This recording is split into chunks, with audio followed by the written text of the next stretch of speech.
Good morning, everyone. Happy Tuesday morning to you, and welcome back to Morning Musings. My name is Don K. Preston. I am the president of Preterist Research Institute of Ardmore, Oklahoma. I'm hoping my voice will do better today. I had a lot of allergy stuff going on yesterday. Ragweed, which is one of my top allergens, is just everywhere here in southern Oklahoma right now. So I'm having a kind of a tough time of it. I just used my little ventilator a moment ago, so we'll see how this goes, all right? Well, we're talking about the resurrection of 1 Corinthians 15 in light of the new heaven and the new earth. Listen, it is just universally admitted that the coming of the Lord, the parousia, what is generally called the second coming of Christ, brings in the new heaven and the new earth. Once again, I don't know of anybody that disagrees with that. Secondly, it's important to realize that as Peter and John tell us, they were looking for, when Peter wrote 2 Peter 3, when John wrote the book of Revelation, they were looking for the fulfillment of God's old covenant promises made about the new heaven and the new earth.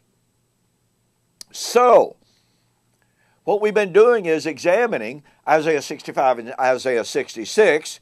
Could have started in all the way back in chapter 40, but didn't do that. All right? But I've been sharing with you from Isaiah chapter 65 and 66 the doctrine of the new heaven and the new earth.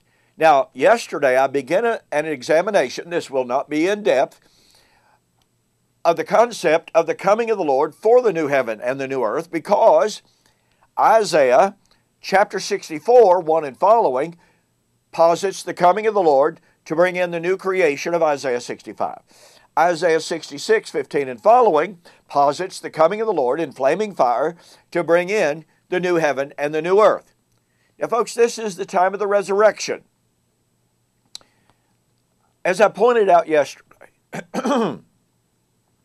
this coming of the Lord of Isaiah would be a coming of the Lord in the same manner as God had come before. God had never come literally, visibly, and bodily before.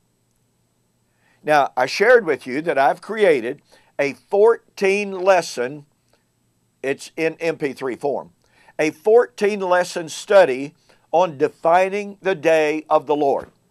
This is such a critical study. Whereas the great majority of Christianity says, oh, well, the coming of the Lord is Jesus coming out of heaven as a 5'5" Jewish man in a physical body riding on a physical cumulus cloud.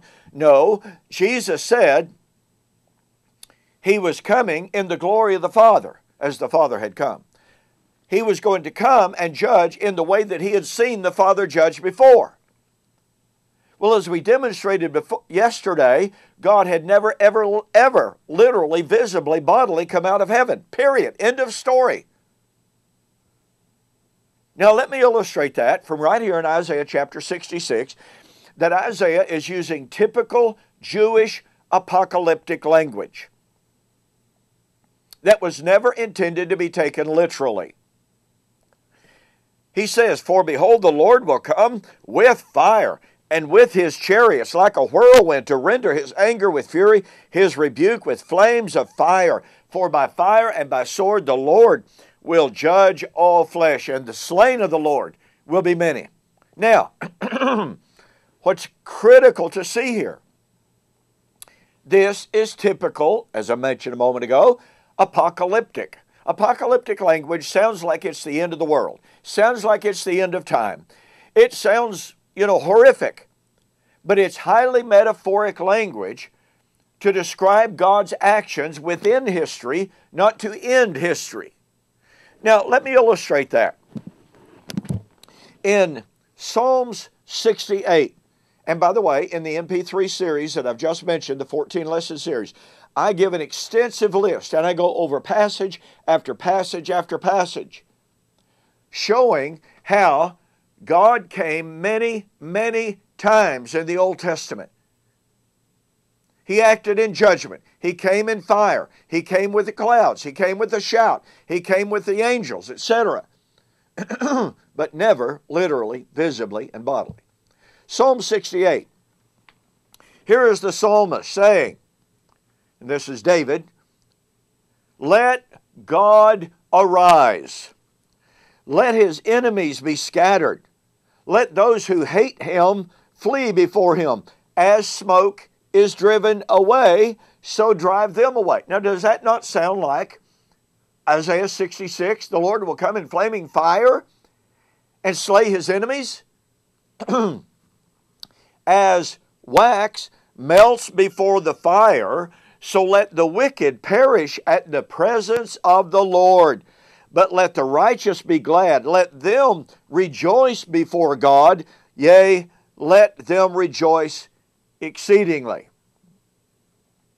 Well, let's go over to Psalms 97. The Lord reigns. Let the earth rejoice. Let the multitude of isles be glad. Watch this. Clouds and darkness surround him. Righteousness and justice are the foundations of his throne. A fire goes before him and burns up his enemies round about. Is that not Isaiah 66? His lightnings light the world. The earth sees and trembles. The mountains melt like wax at the presence of the Lord, at the presence of the Lord of the whole earth. You catch that? You remember Isaiah chapter 64? Lord, come out of heaven. Rend the earth that the mountains might melt at your presence. When you did marvelous things in the past, the mountains were melted. Well, where did that language come from? Where did it come from? Here is the psalmist describing the past comings of the Lord, in which he came with flaming fire, and the mountains melted, his enemies scattered, and his enemies were slain. But at the risk of redundancy, he never came literally, visibly, and bodily. Now let me repeat the important point here. Isaiah 66 is predicting a coming of the Lord in flaming fire as he had come in the past. But this is the coming of the Lord to bring in the new heaven and the new earth. This is the coming of the Lord for the resurrection. But it is not a coming of the Lord as in a literal, visible, bodily form out of heaven. It is a coming of the Lord as the Lord had come many times in the past. He had never, ever, ever come literally, visibly, and bodily in the past. Therefore, the coming of the Lord in flaming fire of Isaiah 66, the coming of the Lord for the resurrection of 1 Corinthians 15, was not to be a literal, visible, bodily coming of the Lord. It would be Jesus acting as the Father had acted, Jesus judging as he had seen the Father judge, again, John 5:19 and following, and Jesus coming in the glory of the Father. You need to get a copy of my book, Like Father, Like Son, on Clouds of Glory. Go to my website, donkpreston.com, BibleProphecy.com, and order the book, Like Father, Like Son. I go into great detail on this. But also, if you want the MP3 series, don't forget, contact me through the website, donkpreston.com, BibleProphecy.com, for the 14-lesson CD, MP3 form of Defining the Day of the Lord. $17.95 total cost, okay?